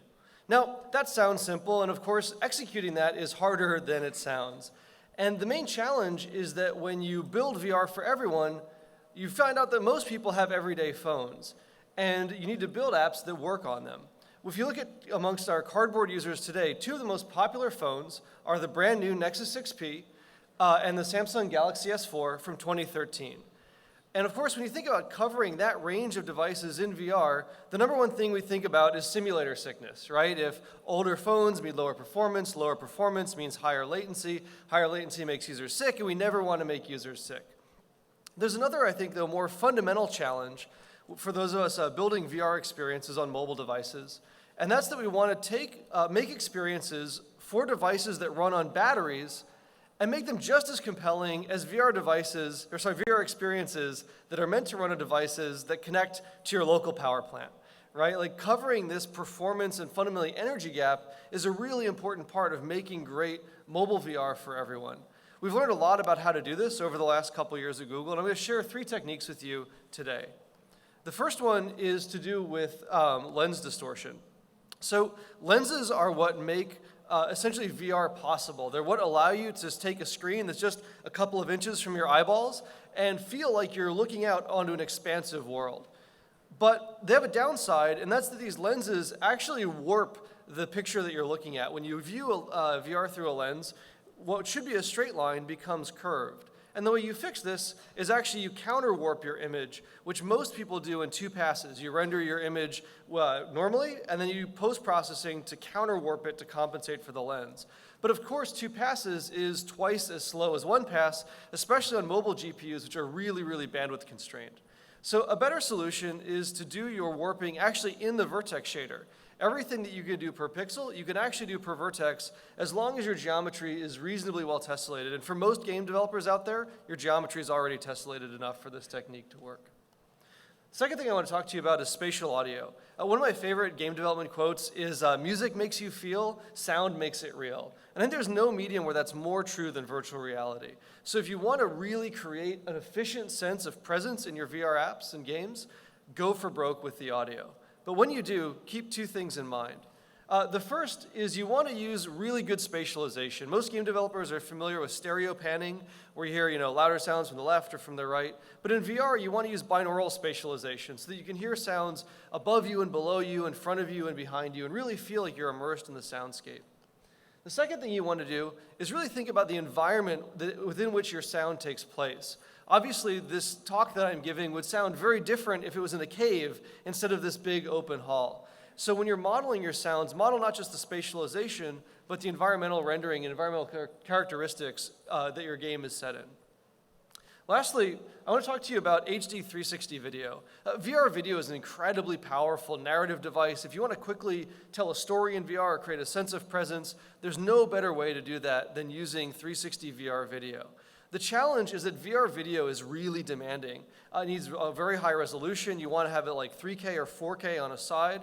And it's really high bit rate. Good VR video starts at about 2.5 megabytes per second, which is a lot to pack into your APK or to stream from your server. There's a bigger problem, actually, which is that a lot of phones can't actually decode video higher than 1080p. So even if you have great content and you've packed it into your APK, some phones won't be able to handle it. To solve that problem, we're going to cheat like crazy in this way. So the first thing to realize is that most video is actually largely static. In this example video frame, the gorilla's moving, and we're really interested in his movements, but the trees in the background are functionally static. So we'll start with a single static frame of our video, and then we can actually build video just of the interesting parts that move by stacking the moving section of the left eye and the right eye on top of each other. You combine that with a static alpha mask, because video on mobile doesn't actually support an alpha channel. And then you can build a little simple optical compositor to composite the static background with the dynamic moving video pieces, project those onto a sphere for either eye, and congratulations, now you have highly compatible, highly performant, 10:1 compressed VR video for smartphones. If you're interested in learning more about any of this stuff, please check out the Cardboard SDK online, which has examples and code support for all this stuff. And with that, I'll introduce my colleague, Eitan.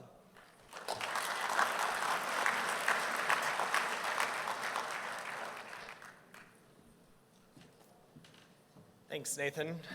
Hello. So I'm Eitan, and I lead our developer engineering team on Google's Project Tango. And at the beginning of these talks, I always like to take just show of hands. How many of you have heard of Project Tango before? Okay, so maybe a third of the audience. So for those of you who have heard of us before, hopefully this will serve as an update. And for those of you who have never heard of Project Tango, I want to introduce it to you and tell you a little bit about what we're doing.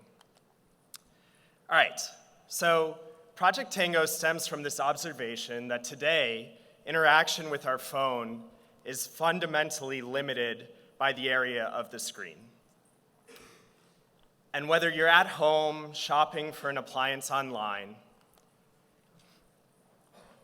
slides, okay, or at work planning for a project, or out at dinner socializing with your friends, your phone is with you, but you're still just interacting with your screen. Your phone doesn't see or understand the world or your environment.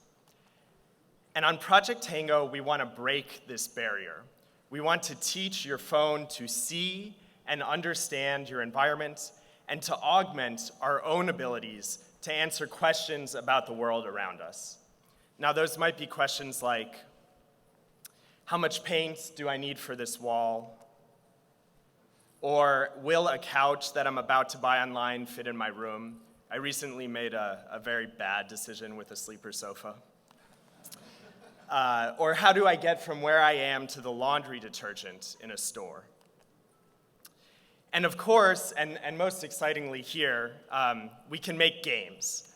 And whether we're exploring a landscape with Possible's Poco Echo game in full 6 degrees of freedom, or dodging meteors by moving around our room with Danger Dodgers from Uppercut Games, or competing with a friend in a multiplayer Jenga experience, which was a partnership between Jenga and Shell Games, or even just placing a cat on a surface by you to have a new virtual friend. I've made a lot of progress with mittens over the last couple of weeks. Project Tango allows us to build all of this and to do even more. And we use special cameras and inertial sensors on the device to allow your phone to see the world much like we do, and to build a truly human-scale understanding of space and motion. And we expose this understanding to application developers by adding 3 core technologies to mobile phones, and I'll talk about each of them briefly: motion tracking, area learning, and depth perception. So motion tracking allows Tango devices to track both their position and orientation in space.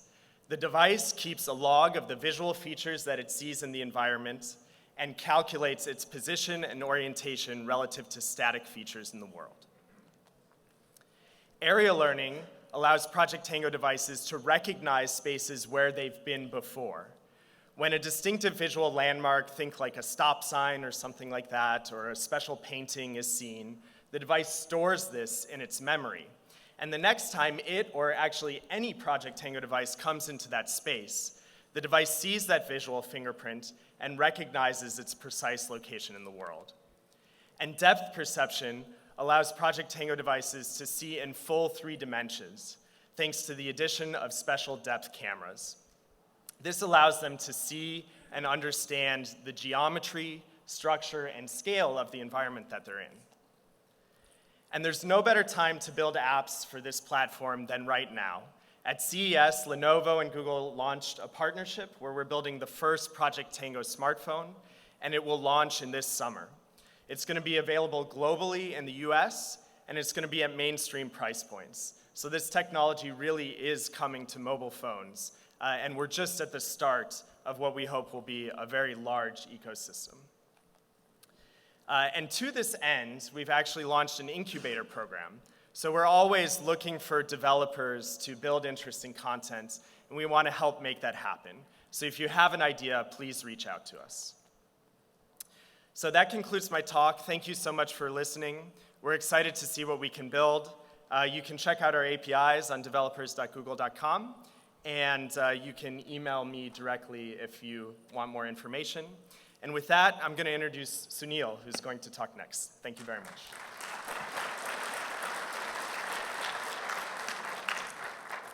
Thanks, Eitan.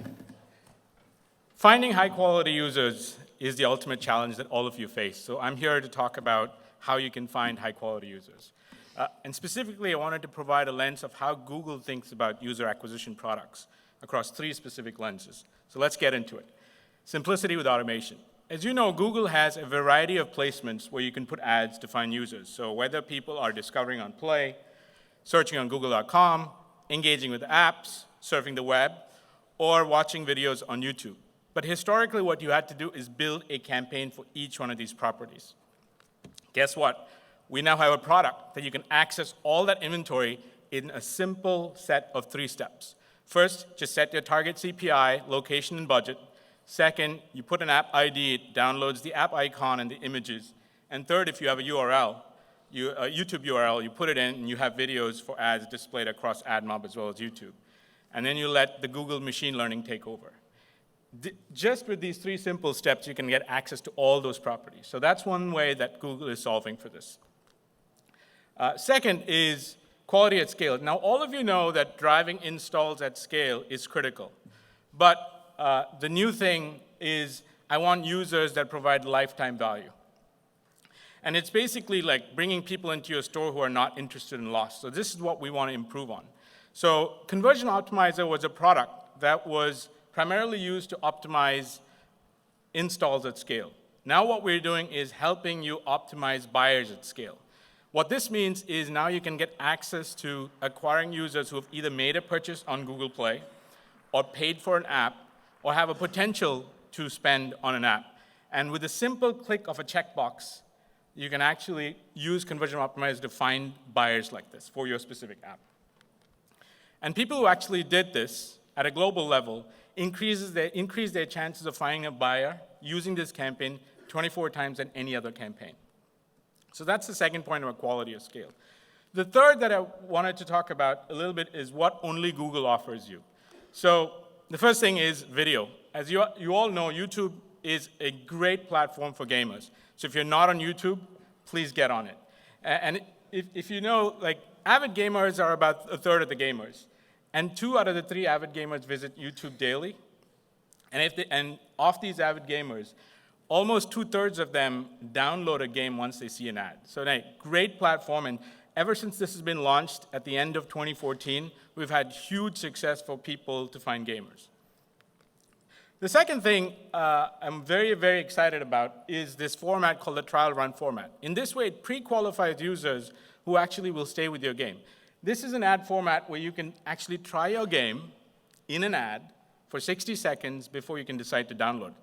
It pre-qualifies users in such a great way, so you will get users that you actually want and are interested in your game. And the third, we typically have optimized people who are interested in app category. That's one. That was old news. Number 2, I shared you optimize for people who buy or monetize better through Conversion Optimizer. But the third thing, what we want is engaged users. Now you can actually target people who are active gamers. For example, people who have spent at least 30 minutes in the last 30 days on games. And again, this is all achieved with a click of a simple button. So I know I rushed through this. We are going to talk a lot more about this in the roundtable, so please make sure you come and discuss whatever you want to do to leverage these products, because at the end of the day, we want you guys to make money out of your games. Thank you.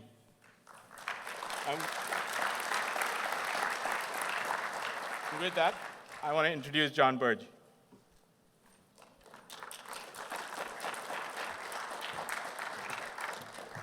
Hi, yeah, I'm John Burge, and I'm the TL for the predictive analytics team, and today I'm going to talk about how to do that. So you're a developer, you've created your game, you figured out how to get a lot of people into your game, and now you have to try to figure out how to keep people in your game. So if your game is connected to Google Play Game Services, as users are playing your game, we're actually building very detailed time series of what users are doing in the game. So let's say that you have a game about killing zombies and farming.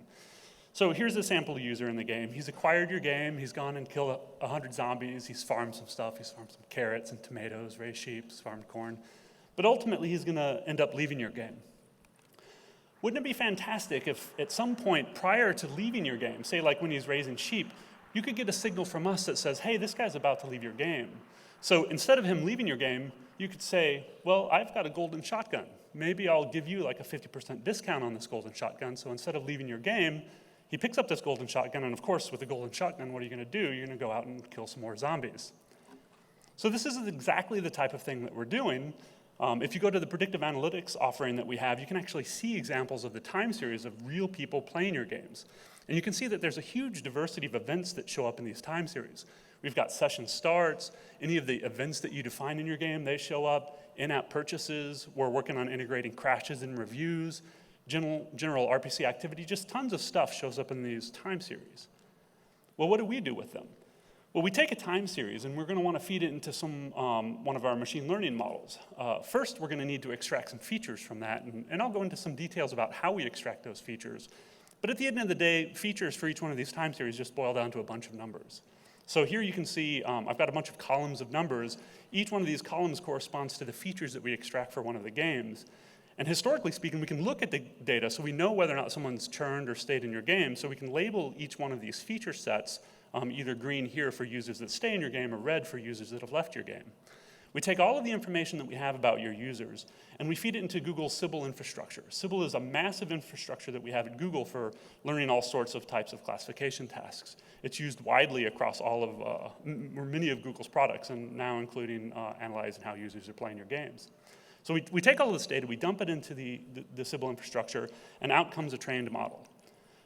We do this daily, and then with this trained model, as a user is playing your game, we look at the time series for that user. Here we have the same time series that we had before. We extract features from it, and then we dump those features into the trained model, and that model is going to spit out whether or not we think that user is going to churn out of your game. So how do we do this? Well, in any of these classification tasks, one of the most important things is always trying to figure out how to come up with a set of features that represent your data points. Our data points are time series, and it's really important that the features that we extract out of this time series don't completely throw away the temporal information that we have. So how do we do that? Well, we define these temporal windows. Here I have an example of one temporal window. It's the one-day temporal window here. So we really have two time frames in this example. We have the one-day window, and we have everything that happens before that. Let's say in your game that you have an achievement called the Kill Megaboss achievement. If the user killed a megaboss greater than 1 day ago, then a particular feature gets turned on, this one that I have highlighted in red. However, if the kill megaboss happens before 1 day is up, then a different feature gets turned on. So we're preserving some temporal information in the features that we dump into our big bag of features. Now, technically, this is something that you could do on your own, although I'm not sure why you would, since we're doing it for free for you. But one thing that you couldn't do is you couldn't look at what users are doing in other games. So just like we're building time series for users in your game, we're building time series for users in all of the games that they're playing. So let's say that this particular user is playing 3 games right now. He's playing your game and 2 other games. We can separate all of these games into temporal windows, 1 day ago, 2 days ago, 3 days ago. And we can look, for instance, at what's happening 3 days ago. Well, let's say 3 days ago, the user triggered 4 different events in your time series. But he was playing 2 other games, and in those other games, he triggered a total of 7 events. Well, these are just more features that get dumped into our big bag of features. And in addition to the features that we get out of our time series, we actually have a tremendous number of non-temporal features: player demographics, mobile device, Android version, game genre, country, language, all sorts of stuff. And you can see now that our bag is getting really, really full of these features, but luckily Sybil can deal with a very large number of features. So in conclusion, if you want to get these type of powerful predictions from us, all you have to do is connect to our game services. The more signals that you give us, the better we can do. We currently have 2 models that we make predictions on, churn prediction and spend prediction. We're busy working to make improvements. We have 2 more models, big spender and lifetime value, and we're investigating other ML technologies that we have at Google, such as Google Brain and other neural network solutions. Thank you.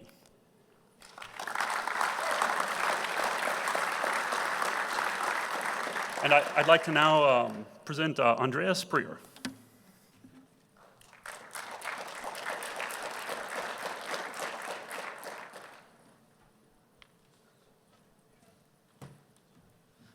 My name is Andreas Breuer, and I'm a Partner Development Manager at Google Play. Today, I will talk about optimizing your game with conversion funnel and store listing experiments.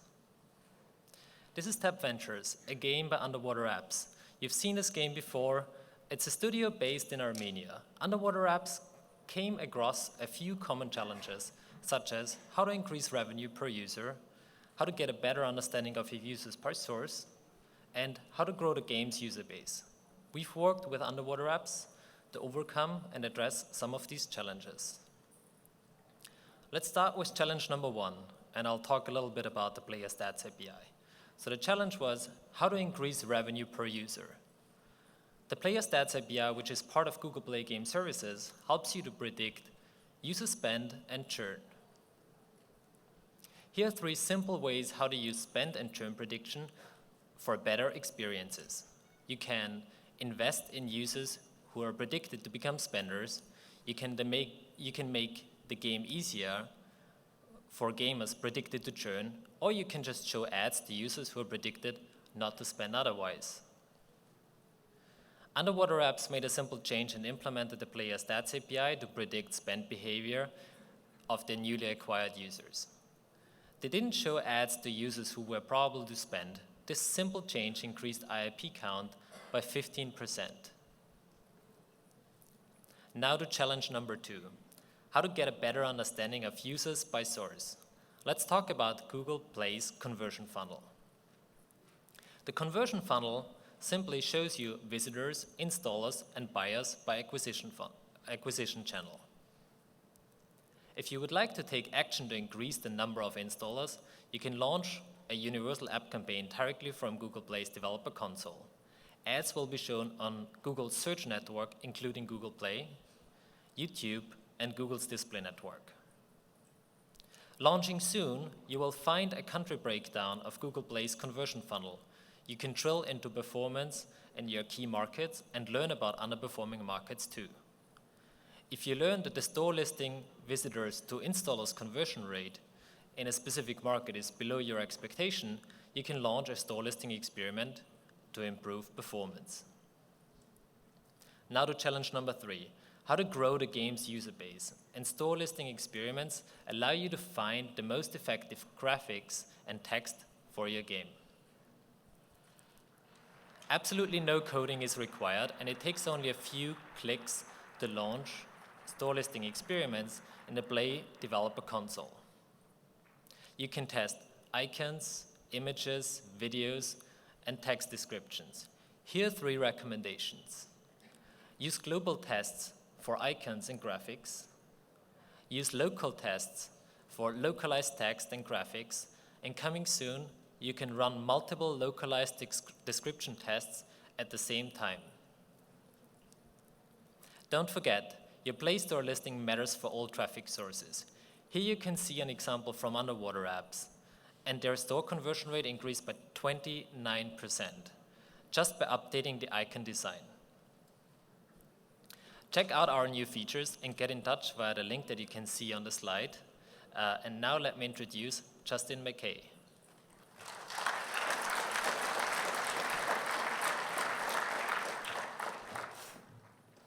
Hi, folks. My name is Justin McKay, and I'm a product manager at AdMob. So here we are at GDC. Games today are amazing, incredibly rich, immersive experiences. On my phone, I can build worlds, control armies, or do things with birds. Make them angry, help them cross roads, help them fly, things you'd really think birds should be able to do on their own. But I digress. As games have evolved, so have monetization options. Rewarded ads have been one of the biggest asks from our developer friends for a while. But if you're not familiar, here's a quick refresher. I'm playing a game and I die. I'm presented with a choice.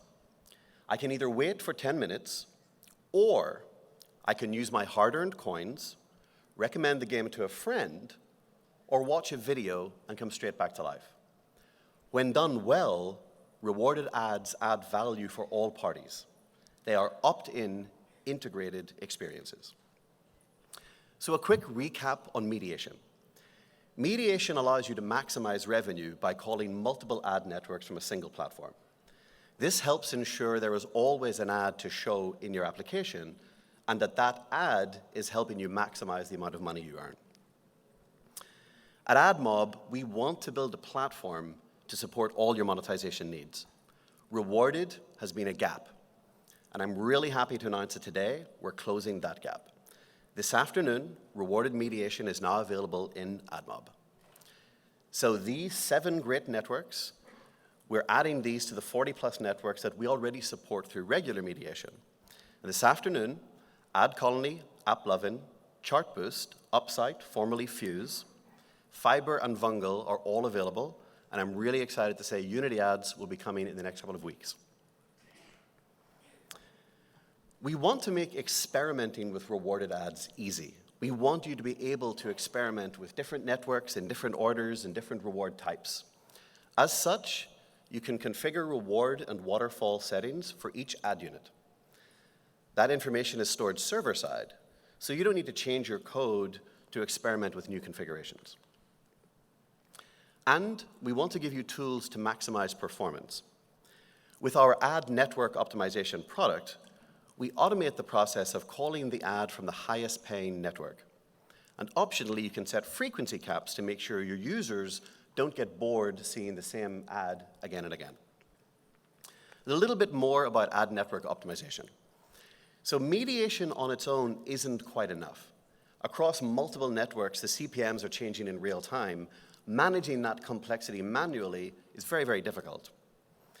When you enable ANO, AdMob will automatically check which network is paying the highest ad and return that into your app. This helps maintain a high level of revenue. So I'm really pleased to say that 4 of the networks are fully supported with country-level granularity, and 3 more are coming later in April. So setup is really straightforward. As I said, we want to give you the flexibility to experiment with rewards. When you're setting up your rewards, you can specify to use third-party settings that you've put on another network, or you can set overrides that are stored on Google servers. And you can also set a frequency cap down to the day, hour, or minute. And of course, measurement is critical. So you'll be able to see in your reports your rewarded queries, starts, and completes. So we are really, really excited to bring this to you today. We know it's been a gap for a while. We've been testing with a number of partners over the last quarter, and I'm really pleased to say that they love it. So we really look forward to seeing how the rewarded space evolves, and we're really looking forward to working more with you to get us feedback on the product, and I'm really excited to see how it's going to evolve. So thank you very much. And with that, I'm going to hand over to Maria, who, if she doesn't get accosted by a bunch of angry penguins, is going to come up and talk about Indie Corner.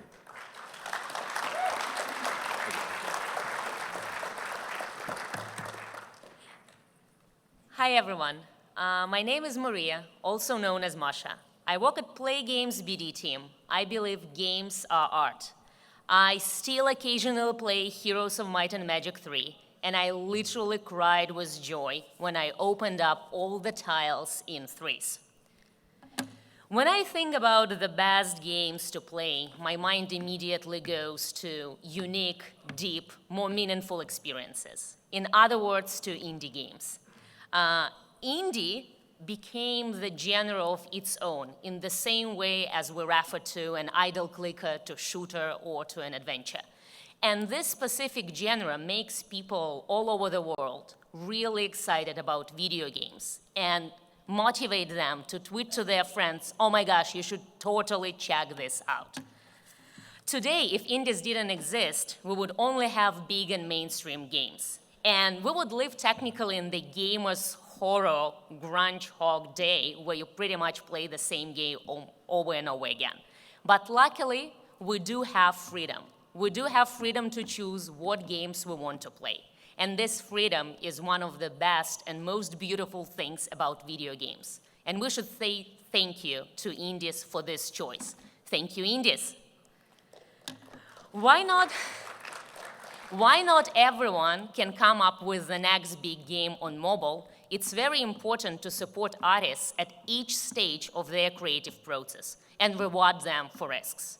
On other platforms, we already saw proofs that indies do not cannibalize on the success of mainstream and big titles, but they coexist in the comfortable space, attracting new players and entertaining those who are in wait. They do coexist on PC and consoles, but not on mobile. Not yet. So what is Indie Corner? Indie Corner is the place on the Play Store rocked by indies. This is the destination for players to discover new games coming from most interesting, inspirational, and talented teams from all over the world. This is the place to keep up to date with most trending, most talked about, and recently launched indie releases. Also, this is the Hall of Fame, where players can discover the true masterpieces of independent game development crafted for mobile. Indie Corner includes 3 games collections, which represent 3 stages of the success of independent game developer. And we would love to support your team through all those stages with us. The first collection is called New Highlights. This is the section of the Indie Corner that helps to solve discoverability for new teams when they're launching their first and the most innovative and experimental title. If you're one of those teams, stay with me. In a few minutes, I will tell you how to get considered. The second collection is most popular. We highlight trending, recently launched indie titles that receive the highest user rating and playtime. And our third collection is a carefully curated showcase of the most innovative, noteworthy, critically acclaimed masterpieces of the indie space to keep you inspired and motivated. And I'm thrilled to announce you that we have already launched our first collection on the Play Store. The collection went live on February 25th, and we are planning to update it on a monthly basis. Besides being just a showcase, Indie Corner empowers developers to take advantage of existing free Google Play tools and to optimize their presence on the platform. Player Analytics provides a better view into players' behavior and help with fine-tuning a free-to-play game. And developers working on premium titles can protect their creations by using Google App Licensing. I'd like to feature a very passionate and talented team from Singapore, Spring Loaded. This team did a phenomenal job tuning their game, The Last Vikings, with actionable feedback from Player Analytics. They achieved material improvements in their KPIs, as you can see, and received a feature in Indie Corner. So how do you get started? I would like you to take out your phones right now and take a picture of this slide.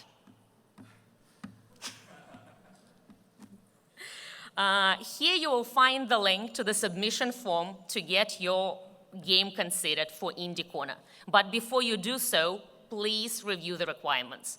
Technically, we want you to unleash your creativity, to experiment, to do something that have never been seen before, and we're here to support you. That's it. We're excited to see your submissions. We are thrilled to grow this space together with you, and you can find me later during the break or at round tables to ask any questions and talk more. And please stay awesome. Thank you, and play indie.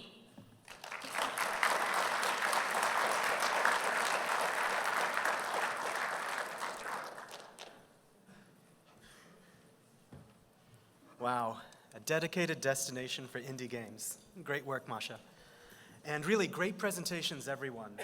We had a lot of thought go into our show today.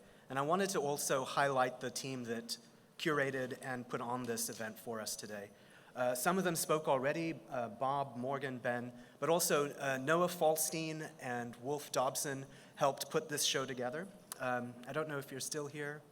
I can't actually see with the lights on me, but you probably know who they are.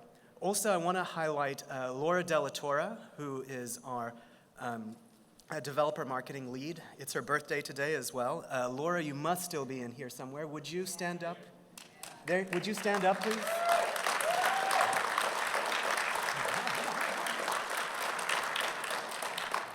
And also, Amelie Jamis, who's kept us all in line, who's been right there with us putting this show together every single day when all the rest of us were running around like headless chickens.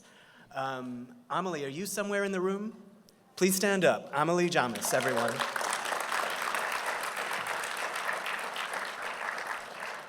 So hopefully this was informative, inspirational, and maybe gave you some pointers on who to network with. And even if not, we'd love to know what was kind of missing or what we need to do better. So please take our survey in really big type. As Masha would say, please take a picture of this. And it's just helpful for us as we plan for the next one next year. And with that, it's pretty much lunchtime. There's quite a few good places around. There's one of my favorites, I've been around this block a few times, is Pazzia. It's really amazing Italian food. It's probably the best lasagna in town. I've had it maybe 40 times now. It's really good. Tell Massimo I said hi. And please try to be back at 2. That's when we adapt this whole format into roundtables that you've heard about. Gives us a chance to actually have a conversation about all the things that we've been talking to. So yeah, give it a shot. And here's a slide that shows you what the roundtables are so you can plan to come back for them. And yeah, see you soon. Enjoy lunch.